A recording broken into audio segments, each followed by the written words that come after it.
It was evening on August 20, 1911, and the Louvre Museum in Paris was about to close when a short, mustached man entered the museum.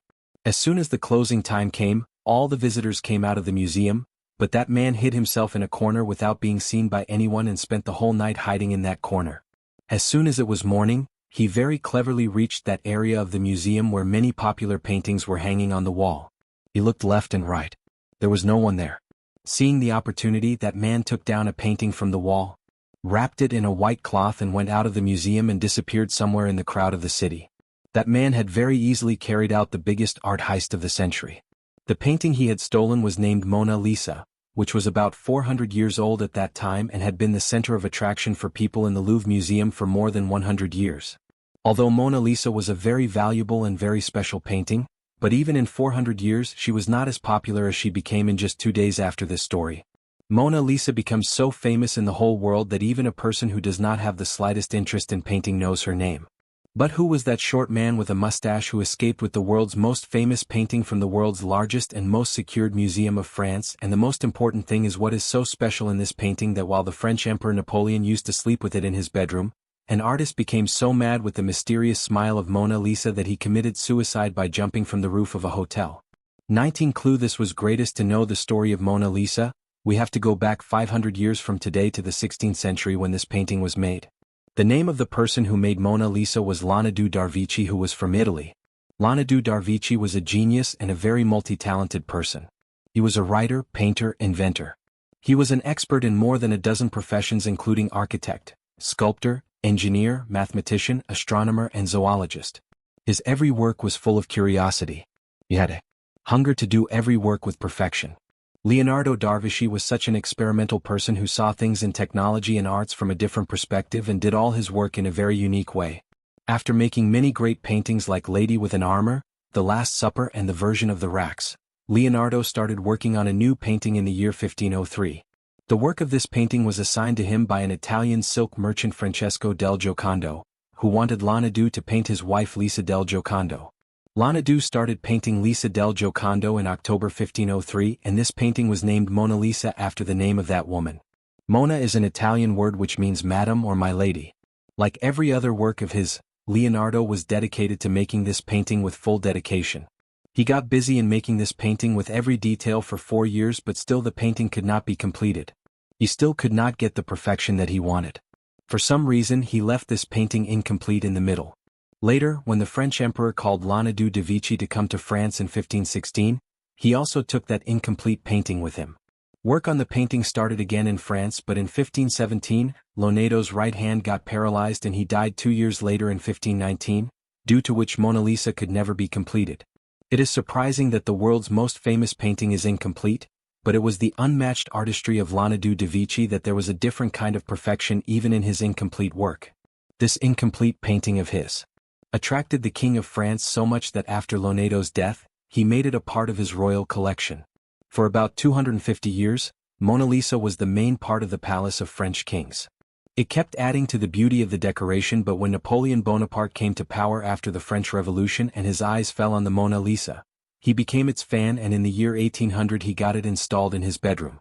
After staying in Napoleon's bedroom for 4 years, in 1804, Mona Lisa was installed in the Grand Gallery of the Louvre Museum.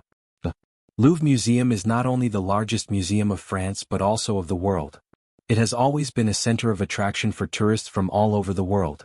After coming to the Louvre Museum, anyone could see Mona Lisa there, but surprisingly, for decades, the number of people who visited Mona Lisa remained very low. Very few people knew about Mona Lisa. Only those people had seen Mona Lisa who were either artists or great art lovers. While many art critics did not like Mona Lisa at all, there were some people who would just keep staring at Mona Lisa for hours, and would never get tired of praising Leonardo da Vinci.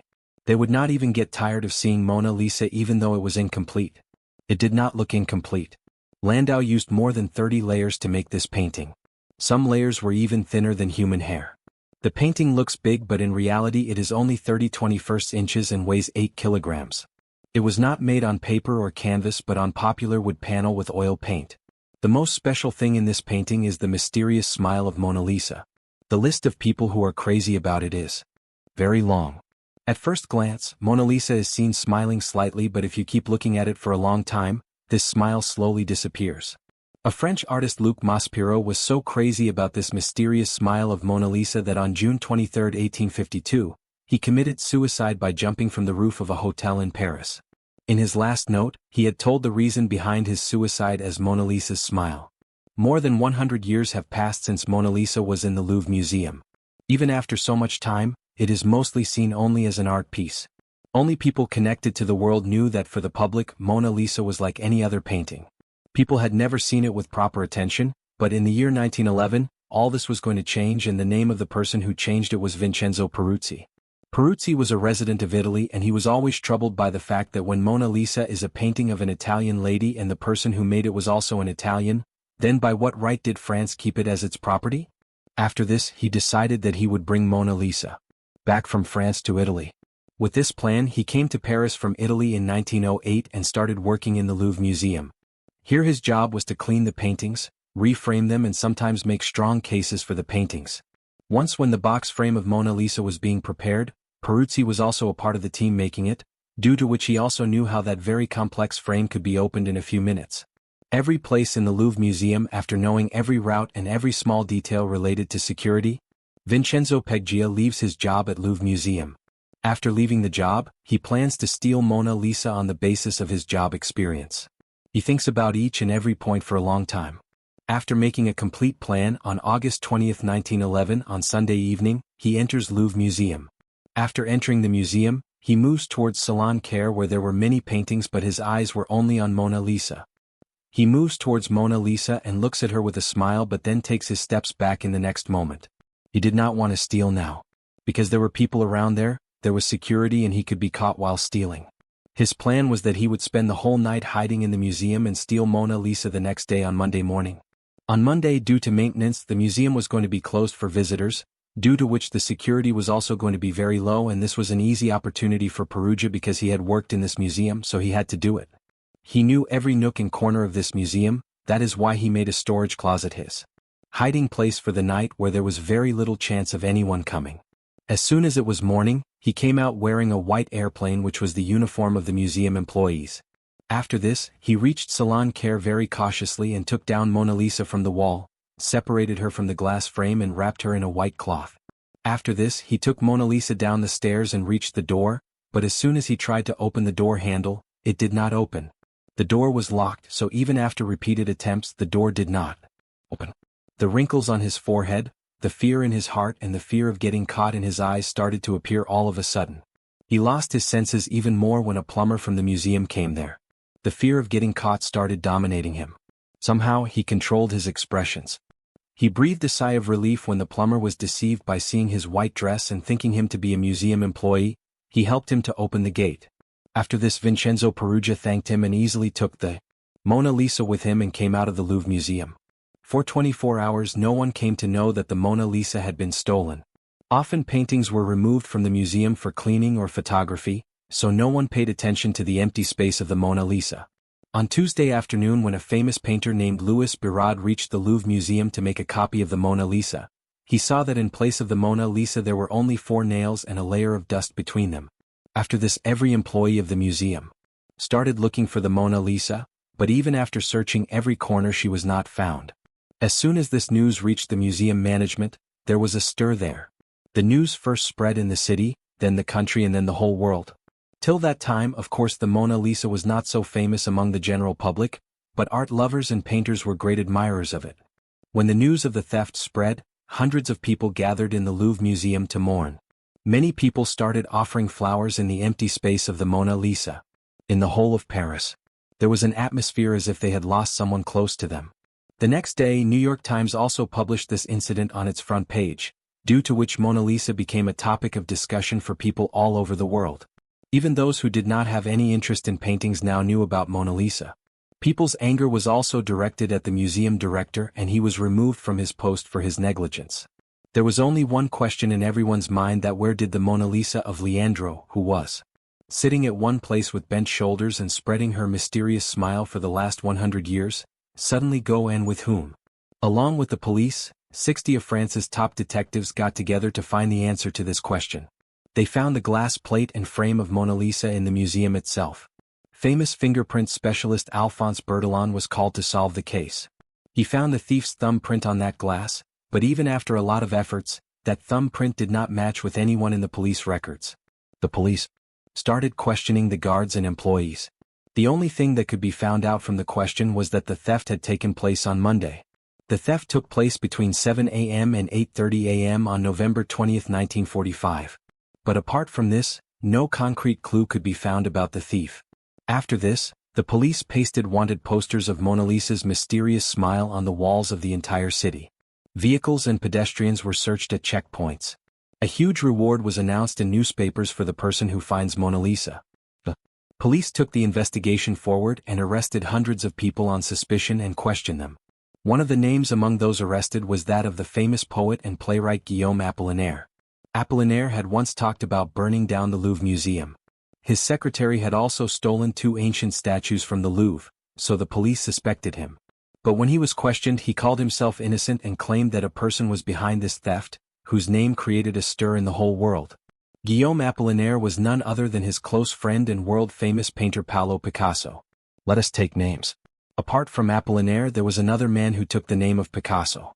That man wrote a letter to the police and told them that he himself had stolen some sculptures from the Louvre Museum and sold them to Picasso, which Picasso had also used in his paintings. At first, the police found this claim strange, but when the serial numbers of the stolen sculptures were checked, the management of the Louvre Museum confirmed that the sculptures were indeed from their collection. After this, Picasso was arrested and taken for questioning. Picasso was questioned at length, but due to lack of evidence, both Guillaume Apollinaire and Pablo Picasso were released. Meanwhile, the police's suspicion fell on another popular person, J.P. Morgan, who was an American banker as well as a great art lover, who was very fond of keeping amazing art objects with him.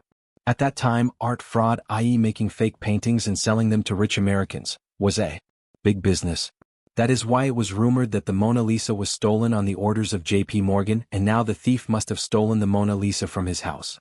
On the basis of this suspicion that he might be trying to take it near him, the American police stopped a ship coming from France to America and searched it thoroughly, but the painting was not found there either. During this time, new theories kept coming up from all over the world, where some people of France accused the Germans of stealing the Mona Lisa, while the Germans held the French government responsible for the entire conspiracy of this theft. According to the Germans, the French government did all this to divert the attention of the public from important issues. In this way, new aspects started emerging regarding the theft, but in reality everyone was far away from the truth. The public was restless about this matter and the investigators were tired of trying. In this way, weeks, then months and then 2 years passed by, but no one could find out in which corner of the world the Mona Lisa was with her mysterious smile. When the Mona Lisa was being searched from France to America, in the meantime, in the year 1913, art collector Hugh Blaker saw a painting hanging in a house in Somerset. The lady in Mona Lisa was none other than Lisa del Giocondo. Surprisingly, this painting was not a copy of Mona Lisa but its earlier version. It is believed that Leonardo da Vinci worked on 2 similar paintings simultaneously. He first made this as a trial and then later started working on Mona Lisa of Louvre Museum. However, according to many claims, it is also believed that Lisa's face and hands in this painting were painted by Leonardo da Vinci himself, but the background was made by one of his assistants. Despite being a painting of the same lady, this painting is different from Mona Lisa in many aspects. This painting is 3.5 inches longer and 5 inches wider than Mona Lisa. It was not made on wood like Mona Lisa but on canvas. Leonardo made it first, perhaps that is why Lisa looks younger in it. There are 2 columns visible in the background which are not seen in Mona Lisa.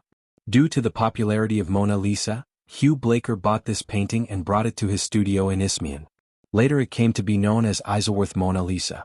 It was a matter of great surprise that when the Mona Lisa stolen from the Nouveau Museum was making headlines in newspapers all over the world and the French police were searching for Mona Lisa day and night for 2 years, in the meantime, suddenly, unknowingly, another Mona Lisa was discovered. However, no one knew the whereabouts of the Mona Lisa stolen from the Louvre Museum. She was being searched all over the world. In reality, the Mona Lisa was hidden in a small apartment just 2 miles away from the Louvre Museum. Vincio Peruggia lived in this apartment, who had stolen Mona Lisa from the Louvre Museum. After stealing Mona Lisa, Peruggia came straight to his apartment. He came home and hid the painting in a special kind of wooden trunk under a false floor. The surprising thing was that Peruggia had a criminal record earlier and his fingerprints were also present in the police records, but only the fingerprints of his right hand were in the system. The Imprint found on the frame of Mona Lisa was of his left hand, so the police could not find any match. However, during the investigation the police raided Pezia's house twice, but due to Perozia's cleverness, they did not find anything from there. While searching Perozia's house, they did not even get a clue that Mona Lisa was hiding right under their nose.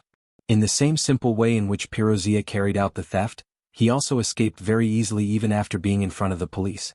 It seemed that he would never be caught. But then something happens that the clever thief Vincenzo Pezia makes a big mistake. After keeping the painting with him for 2 years, Perozia's impatience starts increasing. When he stole Mona Lisa, his plan was to take it to Italy, but after the theft, the case of Mona Lisa had become big and every nook and corner of France was being searched. Due to the danger of getting caught, he somehow kept the painting quietly at one place in his apartment for 2 years. But with the passage of time, his restlessness increased and he wanted to get rid of it by handing it over to someone. That is why he writes a letter to an Italian art dealer Alfredo Geri in December 1913. In it, he wrote that I have the stolen painting of Leonardo da Vinci. This painting should not be in the Louvre Museum of France but in the Uffizi Gallery of Italy because the person who made it was from Italy. At the bottom of the letter he wrote his name as Leonardo. After reading this letter, Alfredo Geri became very curious. He discussed this with the director of Uffizi Gallery, Giovanni Foggi, and then while replying to the letter, invited Perugia to come to Florence, Italy. After this, somehow escaping, Vincenzo Perugia comes to Florence with Mona Lisa and stays in a hotel there. He goes to Alfredo Geri's office on December 10, 1913 and tells him that he is Leonardo Vincenzo, who had written a letter to him about Mona Lisa. He makes a deal with Alfredo here that he gives him Mona Lisa. Alfredo Geri uses his cleverness here. He tells him that he will get his money but before that he and Giovanni Pozzi, the director of Uffizi Gallery, want to confirm that he has the original Mona Lisa. After this plan is made that the next day Alfredo Geri and Giovanni Pozzi will come to his hotel room where he will show them the Mona Lisa. When the deal is done, Vinci Pozzi was very happy. On one hand, he was happy that the Mona Lisa had returned to the city where it was made by Leonardo da Vinci even after 400 years. On the other hand, he was also happy to get $500 in exchange for the Mona Lisa. He had no idea that he had shot himself in the foot. According to the plan, the next day on December 11, 1913, Alfredo Geri and Giovanni Pozzi reach Perugia's hotel room to meet him. As soon as Alfredo reaches, he asks Perugia about the painting. Perugia was in a hurry and takes out his painting from under the bed. He took out the wooden trunk, placed it on the bed and removed the clothes from it. There was a secret place under the clothes from which he took out the painting. When Alfredo Geri and Giovanni Pozzi saw the painting, they both could not believe their eyes that they had the real Mona Lisa in front of them. Seeing their expressions, Peruzzi felt that they were convinced that the painting was real. So he got up and asked for his money in exchange for the painting. Alfredo assured him that he would get his money in a short while. After this, Alfredo Geri and Giovanni Pozzi came out of the hotel with Mona Lisa. Shortly after they came out, there was a knock on Vincenzo Pozzi's door once again. He thought that a suitcase full of money must have come for him, but when he opened the door, there was the police in front of him who had handcuffs for him. Alfredo Geri and Giovanni Pozzi had told everything to the police before coming here. The police immediately arrested Perugia. After this, Perugia was tried for theft in the court of Italy itself. In his testimony he said that he had done it due to a common national pride. Because he believed that Mona Lisa was stolen from Italy during Napoleon's time, but he was wrong because Leonardo da Vinci himself took it to France in 1516 and according to a claim, King François I had legally bought it from Leonardo. Perugia was convicted of theft and sentenced to 1 year and 15 days, but he became a hero of the people of Italy for bringing Mona Lisa back to Italy. Therefore, after continuous appeals from the public, he was released after only 7 months. After Mona Lisa was found, she was taken to the big cities of Italy for several days and then finally in January 1914, Mona Lisa was brought back to the Louvre Museum. Just like a child who runs away from home in anger returns and gets more love from the other children in the house, in the same way, not only France but the whole world showered love on Mona Lisa. After the theft incident, Mona Lisa became the most famous painting in the world. When Mona Lisa was put back in the Louvre Museum, in the first 2 days itself, 1 lakh rupees were sold from India and abroad. People came just to see Mona Lisa. Mona Lisa's popularity increased with each passing day and cartoons, advertisements, postcards, songs and documentaries started being made in her name. When the Second World War was going on, Mona Lisa's painting was shifted from its place many times so that it does not fall into the hands of the Germans. After the Second World War was over, it was brought back to the Louvre Museum, but even after this, there were many attempts to damage it. Once a tourist threw a stone on it, while another time someone tried to damage it by throwing acid on it. Since then, Mona Lisa is kept in a bulletproof glass, and arrangements have been made so that even if an earthquake occurs, it does not suffer any damage. Every year, about 1 crore people from all over the world visit the Louvre Museum, out of which 80% people come especially to see Mona Lisa. People are fond of its mysterious smile and its wonderful design, while there are many critics of Mona Lisa who believe that this painting has become famous only because it has been shown in the media, while in the world it has become very popular. There are better paintings than this. According to French heritage law, Mona Lisa is a public property, so it cannot be sold. But still, its price can be estimated according to some data. In 1962, Mona Lisa was brought to America for display. At that time, it was insured for $100 million. With the passage of time, its value increased even more. Today, its price is 970 million Indian rupees. That means, according to Indian currency, Mona Lisa is worth more than 8,000 Indian rupees crores. But even after paying so much money, no one can buy it.